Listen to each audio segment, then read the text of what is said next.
Hello students, welcome to the Raj and Rathore Educations. I'm Sarvan Kumar, I'm your mentor, I'm your friend, I am your brother. हम जो है आज का जो हमारा session होने वाला है वो हिस्ट्री का सेशन होने वाला है। तो हिस्ट्री में जब बात कर रहे होते हैं ना, तो हिस्ट्री हमारे लिए सबसे ज्यादा इंपॉर्टेंट टॉपिक हो जाता है आपके सीबीएसई के सिलेबस में। और हिस्ट्री या फिर सोशल साइंस के कॉन्टेक्स्ट की जब बात हो रही होगी तो सोशल साइंस में सबसे जो ज्यादा इंपॉर्टेंट कॉन्टेक्स्ट होता है वो हिस्ट्री होता है। और हिस्ट्री का जो सबसे पहला chapter and second chapter, the nationalism of Europe, the rise of nationalism in Europe and the rise of nationalism in India, तो ये जो दो चैप्टर है ना, ये दोनों चैप्टर बहुत ज्यादा इंपॉर्टेंट रखता है आपके एग्जामिनेशन पर्सपेक्टिव से। बिकॉज ऑफ क्या कि जब आप एग्जामिनेशन देने जाओगे तो आपको बोर्ड में सबसे ज्यादा जो एग्जाम देखने को जब सबसे ज्यादा जो क्वेश्चंस देखने को मिलेगा वो आपको देखने को मिलेगा पहले चैप्टर एंड सेकंड चैप्टर से, जो कि आपका rise of nationalism in Europe होगा और rise of nationalism in India होगा। तो यही दो चैप्टर सबसे ज्यादा इंपॉर्टेंट रखता है। बिकॉज ऑफ क्या कि ये दोनों चैप्टर से आपका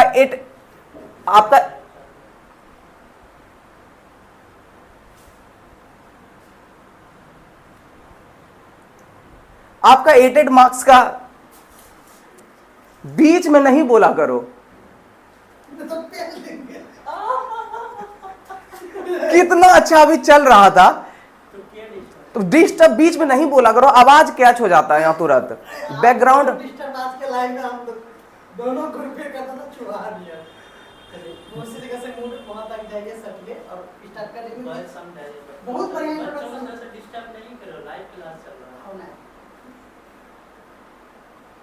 वहीं से शुरू करिए, बहुत अच्छा शुरू।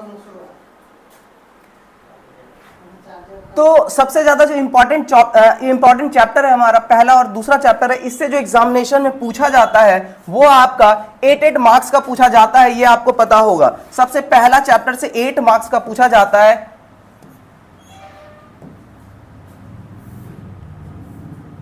पहला चैप्टर से 8 मार्क्स और दूसरे चैप्टर से भी 8 मार्क्स का पूछा जाता है। तो 8 और 8 हमारा क्या हो जाता है, 16 हो जाता है। और इसके साथ साथ हम लोग सीबीएसई के पूरे इस साल के करिकुलम को भी हम लोग देखने वाले हैं। तो सीबीएसई इस बार का करिकुलम में क्या क्या चेंज किया हुआ है इसके बारे में भी बात करेंगे। साथ साथ में हम ये भी देखते हुए चलेंगे कि जब हिस्ट्री की बात हो रही होगी तो हिस्ट्री जो है ना, ऐसे बोला जाता है कि सबसे ज्यादा बोरिंग सब्जेक्ट होता है हिस्ट्री, लेकिन बोरिंग नहीं होता है। आप इसको जितना अच्छे तरीके से एज ए स्टोरी वाइज पढ़ेंगे वो उतना ही ज्यादा आपको मजा आएगा पढ़ने में। जैसे आपने बचपन में दादा दादी की कहानी सुनी होगी, नाना नानी के साथ कहानी सुनी होगी, वैसे ही मैं आपको हिस्ट्री का पूरा कहानी सुनाऊंगा जो कि आपके लिए बहुत ज्यादा मजेदार होने वाला है। ठीक है, तो हमारा जो आज का टॉपिक है rise of nationalism in Europe, ये चैप्टर तो 1 है, लेकिन चैप्टर 1 के साथ साथ हम लोग पूरे डिटेल में बात करने वाले हैं कि इस चैप्टर में क्या क्या पढ़ने वाले हैं और इस चैप्टर में क्या क्या चीजें हैं इसके बारे में पढ़ेंगे। साथ साथ में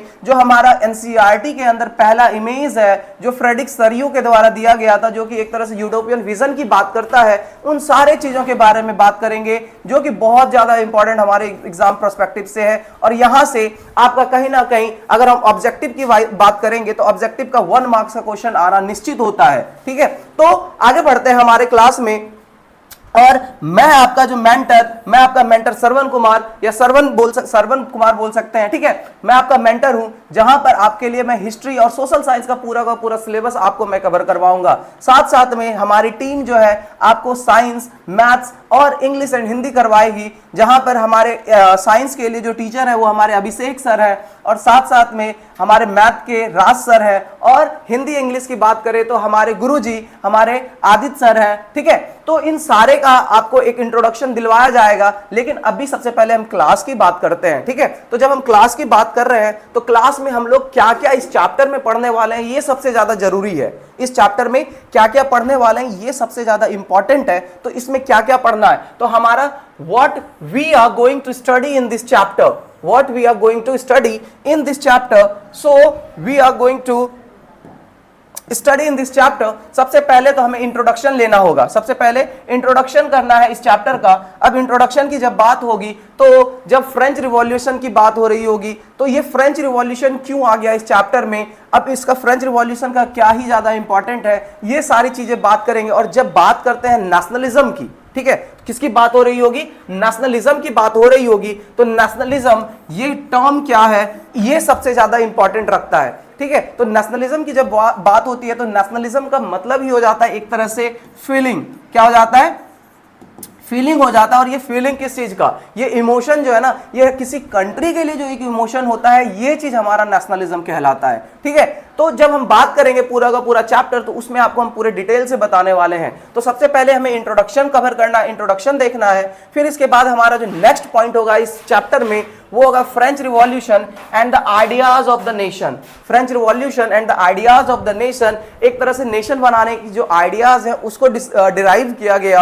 और साथ साथ में इसमें फ्रेंच रिवॉल्यूशन भी बहुत ही ज्यादा इंपॉर्टेंट रोल करता है। अब जब फ्रेंच रिवॉल्यूशन की बात होती है ना, तो फ्रेंच रिवॉल्यूशन आपके क्लास 9 से लिया गया। अब क्लास 9 में आप लोगों ने फ्रेंच रिवॉल्यूशन पढ़ा होगा। तो क्लास 9 में जब फ्रेंच रिवॉल्यूशन हुआ था, लुई 16 वहां के राजा थे, और जब देखा गया कि फ्रेंच की जो सोसाइटी थी वो 3 पार्ट में डिवाइड था, और जब थर्ड स्टेट के लोगों के द्वारा रिवॉल्ट किया गया 1789 में, कब किया गया? 1789 में जब रिवॉल्ट किया गया ना फ्रांस में, तो क्या देखने को मिलता है कि थर्ड स्टेट के लोग रोड पे आ जाते हैं। अब क्यों आ जाते हैं, इसके पीछे का क्या रीजन है, फिलोसोफर्स का क्या क्या रीजन है, ये सारी चीजें पूरे डिटेल में आपको इस चैप्टर में पढ़ाई जाएगी। अगर आपने 9th में फ्रेंच रिवॉल्यूशन नहीं पढ़ा है तो कोई बात नहीं, यहां पर इन सारे चैप्टर के बारे में पूरा का पूरा डिटेल से बताया जाएगा। फिर हम लोग आगे बढ़ेंगे, इसके बाद बढ़ेंगे practices to the develop concept of nations, ठीक है। अब नेशंस नेशंस डेवलप्ड होने की जो एक तरह से कॉन्सेप्ट्स है ना, वो अब धीरे धीरे क्या हो रहा है, एक तरह से बोल सकते हैं डिस्क्राइब हो रहा है, या फिर बोल सकते हैं क्या कि यहां पर अब ये धीरे धीरे नेशंस फॉर्मेशन हो रहा है, ठीक है। आगे बात करते हैं legacy of the French revolution. French revolution की क्या लेगेसी है, इसके बारे में बात करेंगे इस चैप्टर में। साथ में factors for the emergence of the ideas of nationalism and nation state. अब जब हम बात कर रहे हैं तो आइडियाज ऑफ नेशनलिज्म कहां से निकल के आया, इसकी बात होगी। साथ साथ में आइडियाज जो है ना, नेशनलिज्म के थ्रू जो आइडियाज आए हैं वो किस तरह से फ्रेंच रिवॉल्यूशन में एक तरह से इंपैक्ट देता है, इसकी बात करेंगे हम लोग। साथ में आगे बात करें Congress of Vienna, the new spirit of conservatism, ठीक है। तो अब एक तरह से बोल सकते हैं क्या कि न्यू स्पिरिट्स का राइज होना स्टार्ट हो गया है, लोगों के अंदर नई नई आइडियोलॉजी आ रही है। लोग अब धीरे धीरे क्या कर रहे हैं, अपने आप की मेंटलिटी चेंज कर रहे हैं। अब यहां पर जब मिडिल क्लास का राइज हुआ है तो मिडिल क्लास के लोग जो हैं वो अब एजुकेटेड हैं। अब जब एजुकेटेड हो गए हैं तो वो लोग मोनार्की सिस्टम के अंदर रहना पसंद नहीं कर रहे हैं। अब जब मोनार्की स्टेट के अंदर नहीं रहेंगे तो वो लोग क्या करेंगे, अपना एक डेमोक्रेटिक एंड रिपब्लिक कंट्री की मांग करेंगे, जिसमें फ्रेंच रिवॉल्यूशन भी होता है। इसी के वजह से और भी बहुत सारी चीजें हैं, उसको हम लोग देखने वाले हैं। तो यहाँ पे न्यू स्पिरिट्स का राइज देखने को मिलता है, ठीक है। आगे बात करें, वियना कांग्रेस देखने को मिलेगा। साथ में अगर हम बात करें nature of the conservations regime की बात होगी, ठीक है। तो ये सारा हमारा टॉपिक होगा जो इस चैप्टर में कवर करने वाले हैं। साथ में हमारा नेक्स्ट टॉपिक होगा revolutionaries and the age of the revolutions, the liberal revolutions of 1832 to 1848। ये सारे लिबरल रिवॉल्यूशंस क्या है, लिबरलिज्म क्या है, इन सारे चीजों के बारे में बात करेंगे। बस आपसे इतना ही चाहते हैं कि आप हमारे रास एंड राठौर एजुकेशन चैनल को सपोर्ट कीजिए, लाइक शेयर एंड सब्सक्राइब कीजिए, जहां से मैं और हमारी टीम आपके लिए बहुत ही बेहतरीन सा कंटेंट लेकर आएंगे और बहुत ही बेहतरीन तरीके से चैप्टर को एक्सप्लेन करेंगे। आपको कहीं और जाने की जरूरत ही नहीं पड़ेगी, आप यहां से एकदम सेटिस्फाई होकर जाइएगा, ये हमारी गारंटी है, ठीक है। आगे बढ़े तो हमारा क्या हो जाता है, the making of Germany and the Italy as the nation state. अब धीरे धीरे क्या हो गया कि जब फ्रांस की बात हुई तो फ्रांस, ठीक है, क्या हो गया, फ्रांस जो है ना, क्या हो गया हमारा,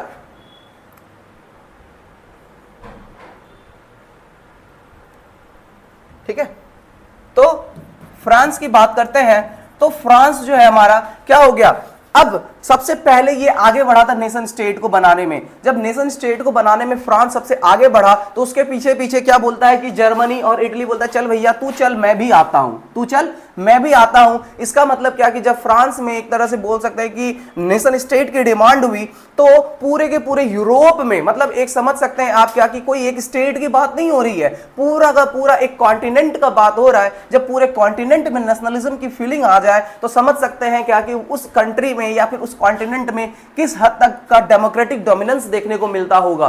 ठीक है, साथ साथ में आगे बात करें विजुअलाइजिंग द नेशन की बात होगी। अब लोग धीरे धीरे जो है ना विजुअलाइज कर रहे हैं, एक नए नेशंस की, एक नए अपराइजिंग नेशन की विजुअलाइजेशन हो रही है सबके माइंड्स में। ठीक है, आगे बात करते हैं the eastern questions, the war in the Balkans. अब बाल्कन्स वॉर क्या है, बाल्कन्स के अंदर कौन कौन से रीजन आते हैं, इन सारे चीजों के बारे में हम लोग इन चैप्टर डेप्थ में बात करने वाले हैं। ठीक है, तो ये तो हमारा आज का इंट्रोडक्शन है। इंट्रोडक्शन में क्या क्या चीजें हम लोग पढ़ने वाले हैं इसके बारे में बात तो होगी। साथ साथ में जब हम बात कर रहे होंगे ना इस चैप्टर के बारे में, तो इस चैप्टर की जो शुरुआत होती है आप देख सकते हैं यहां से शुरुआत होती है। ये हमारा क्या है, the rise of nationalism in Europe. The rise of nationalism in Europe की बात हो रही है। तो ये आपको कुछ इमेज दिखाई दे रहा होगा आपके स्क्रीन पर। तो ये इमेज क्या है, ये स्टैच्यू ऑफ लिबर्टी। क्या है, अब ये स्टैच्यू ऑफ लिबर्टी है। इसके हाथ में आप देखिएगा कि यहां पे आपको टॉर्च दिखाई दे रहा होगा। क्या दिखाई दे रहा होगा, टॉर्च दिखाई दे रहा होगा।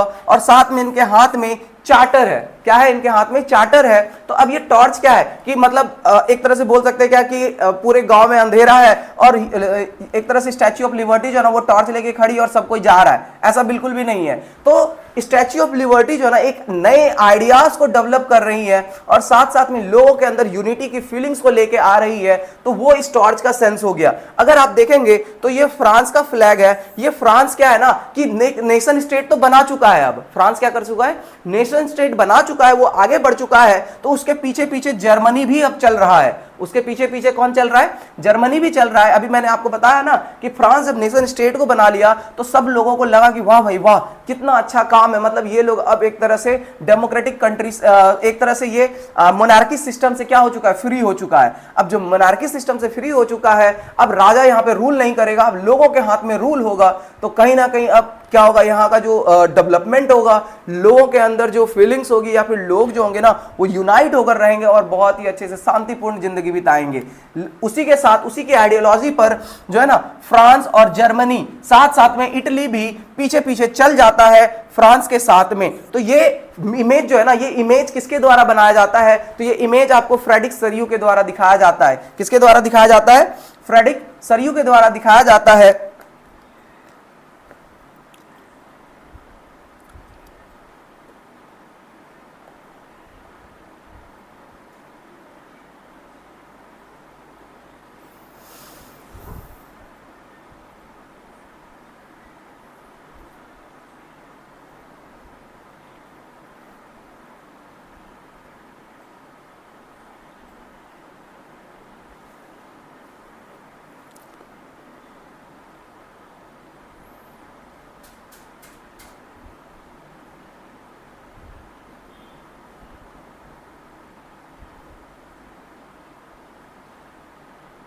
ठीक है, तो फ्रेडरिक सरियू के द्वारा जब वो इमेज बनाया जा रहा था, तो वो जो इमेज था ना 1848 में बनाया गया था। कब बनाया गया था, 1848 में फ्रेडरिक सरियू के द्वारा बनाया गया था। और उस इमेज में जो है ना ये यूटोपियन विजन की बात करता है। किसकी बात करता है, यूटोपियन विजन की बात करता है।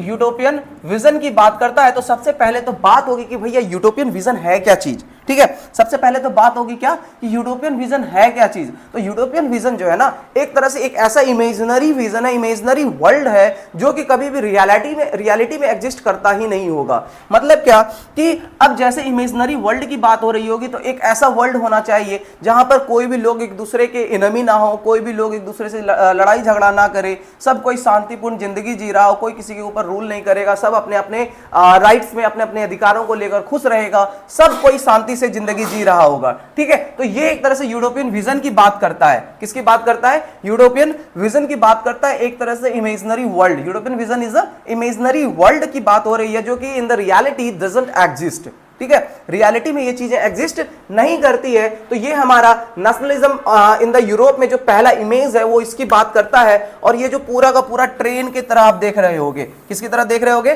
ट्रेन की तरह देख रहे होगे। तो ये सबसे पहले ट्रेन का डब्बा जो है ना या इंजन जो है वो कौन बना था, फ्रांस बना था। उसके पीछे पीछे जर्मनी, इटली और भी यूरोप के बहुत सारे देश जो है ना चल पड़े और वो एक तरह से नेशन स्टेट की डिमांड करने लगे और नेशन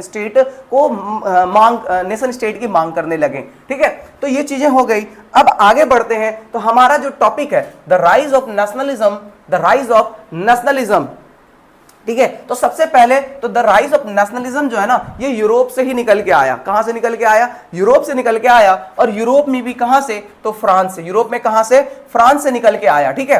तो हमारा पहला टॉपिक है, पहला हमारा टॉपिक है या फिर पहला पॉइंट हम बोल सकते हैं, in the 1848 Frederic Sorrieu, French artist, Frederic Sorrieu कौन है? फ्रेंच आर्टिस्ट है, prepared a series of 4 print picturings, has dream of the world made the democratic and the social republic। ठीक है। अभी जिस फिगर की बात कर रहे थे ना, वो फिगर ही किसके थ्रू बनाया गया था? फ्रेडरिक सरियू के द्वारा बनाया गया था 1848 में। और ये टोटल 4 प्रिंट इसका बनाता है। कितना बनाता है? 4 प्रिंट बनाता है। और ये जब 4 प्रिंट की बात करता है और इस इमेज के थ्रू ये बताना चाहता है कि एक तरह से democratic and social Republic world की बात करता है। ये मतलब डेमोक्रेटिक कंट्री का मतलब क्या हो जाएगा? ये उस टाइम की बात है। जैसे एक तरह से आप ऐसे कहानी समझिए ना कि आप एक ऐसे एरा में जी रहे हैं जहां पर अगर आपको बोला जाए कि एक ऐसा मतलब ऐसा टाइम आएगा जब आपके पास कोई टेक्नोलॉजी नहीं है, कुछ भी नहीं है, आप एक ऐसे एरा में जी रहे हैं। मान के चलिए आप हड़प्पन सिविलाइजेशन में चले जाइए। ठीक है। तो हड़प्पन सिविलाइजेशन का कोई इंसान ऐसा हो, अगर वो ये बोले कि हम तो अभी इंडस वैली में बैठे हुए हैं, मतलब मान के चलिए क्या कि सिंधु घाटी में कहीं बैठे हुए हैं, मस्त नदी का नजारा ले रहे हैं। ठीक है। और वहां पर अपने 2 दोस्त बैठे हुए हैं और वो बैठे बैठे एक बोल दे क्या कि काश ऐसा होता कि मेरा दोस्त जो दिल्ली में बैठा हुआ है ना, उससे बात हो पाती, उसका फोटो देख पाते। तो बगल वाला दोस्त बोलेगा पागल है क्या, ऐसा कभी पॉसिबल ही नहीं है, ऐसा कभी पॉसिबल नहीं है। तो वो उस टाइम की बात हो गई। मतलब क्या कि उस टाइम पे ऐसी चीजें हुई होगी जो कि एक तरह से सोचना बड़ा मुश्किल है कि ऐसा कभी वर्ल्ड में हो सकता है। ठीक है। तो वही चीज आज के समय में मतलब 1848 में फ्रेडरिक सरियू जो है ना, उस चीज को एक तरह से विजन करता है, या फिर एक तरह से उसको बोल सकते हैं क्या, अपने दिमाग में लाता है कि अरे ऐसा वर्ल्ड होना चाहिए। ठीक है। जिसको हम लोग यूरोपियन विजन भी कहते हैं। आगे बात कर ले, the first print show the people of Europe and America. पहला जो प्रिंट है ना, वो किसको शो कर रहा है? Europe and American, European and American लोगों को शो कर रहा है। Main and women of all ages and the class marching and the offering homage to the Statue of Liberty। ठीक है। तो स्टैच्यू ऑफ लिबर्टी की तरफ सब कोई जा रहा है, स्टैच्यू ऑफ लिबर्टी की तरफ सब कोई मार्च कर रहा है, चाहे फ्रांस के लोग हो चाहे अमेरिका के लोग हों, वो सब कोई किधर जा रहा है? स्टैच्यू ऑफ लिबर्टी की तरफ जा रहा है। और वो किस चीज की डिमांड कर रहा है? या फिर होमेज का ऑफर कर रहा है। ठीक है। होमेज का डिमांड कर रहा है। आगे बात कर ले, on the earth lies the shattered remains on the symbol of the absolute institutions। ठीक है। अब एब्सोल्यूट इंस्टीट्यूशंस की बात हो रही है। किसकी बात हो रही है? एब्सोल्यूट इंस्टीट्यूशंस की बात हो रही है। On the earth lies the shattered remains of the symbol of absolute institution. जो वो एक स्टैच्यू ऑफ लिबर्टी है ना, वो एक तरह से एब्सोल्यूट इंस्टीट्यूशंस का सिंबल बन गया है। जैसे आज के समय पे हमारा जो सिंबल होता है, हमारे जब यूनिटी की बात होती है तो भारत माता की जय बोलते हैं, हमारा एक यूनिटी होता है। ठीक है। या हर हर महादेव या जो भी होता है, एक तरह से हम लोग क्या करते हैं, अपने आप को उसमें यूनाइट फील करते हैं। वैसे उस समय पे हमारा क्या था? स्टैच्यू ऑफ लिबर्टी था। ठीक है। ये चीजें आपको याद रखनी है। In the Sorrieu's utopian vision, अभी अभी बात हो गई यूटोपियन विजन की। The peoples are grouped and the distinct nations identify through their the flags and the national customs. ठीक है। मतलब क्या कि अब सब कोई लोग जो है ना, अपने कंट्री के आइडेंटिफाइड के लिए या फिर अपने कंट्री के लिए वो क्या करता है? अपना फ्लैग लेता है, अपना पर्टिकुलर कस्टम्स या फिर अपना पर्टिकुलर ड्रेस पहनता है, और वो जो है ना स्टैच्यू ऑफ लिबर्टी की तरफ मार्च करना शुरू कर देता है। ठीक है। किस चीज के लिए? तो होमेज के ऑफरिंग के लिए। आगे बात करते हैं, USA and Switzerland are follow by the France, Germany which are follow by the peoples of Austria, 2 Sicilies, Lombardy, Poland, England, Ireland, Hungary and Russia. मतलब सबसे पहले आगे कौन बढ़ता है? अमेरिका बढ़ता है, स्विट्जरलैंड बढ़ता है, उसके पीछे पीछे कौन जाता है? आपका फ्रांस, जर्मनी जाता है, उसके पीछे पीछे पूरा का पूरा यूरोपियन कंट्री चल जाता है। ठीक है। स्टैच्यू ऑफ लिबर्टी को मार्च करने के लिए। आगे बात करेंगे, from the heavens above Christ saints angels gazing which symbolize fraternities among the nation state। अब ऊपर से स्काई से क्या देखने को मिलता है? जैसे आप इस इमेज में देखिएगा, इस इमेज में देखिएगा कि सबसे ज्यादा क्या देखने को मिलता है? इस इमेज में आप देख रहे होंगे कि क्राइस्ट है, बहुत सारे एंजल्स हैं। क्या है? बहुत सारे एंजल्स हैं जो कि ऊपर से क्या कर रही हैं? देख रही है, और साथ साथ में ये क्या कर रही है? सबको, ठीक है, ये फ्रेटर्निटीज अमंग द नेशंस, एक नेशंस को बनते हुए देख रही है। ठीक है।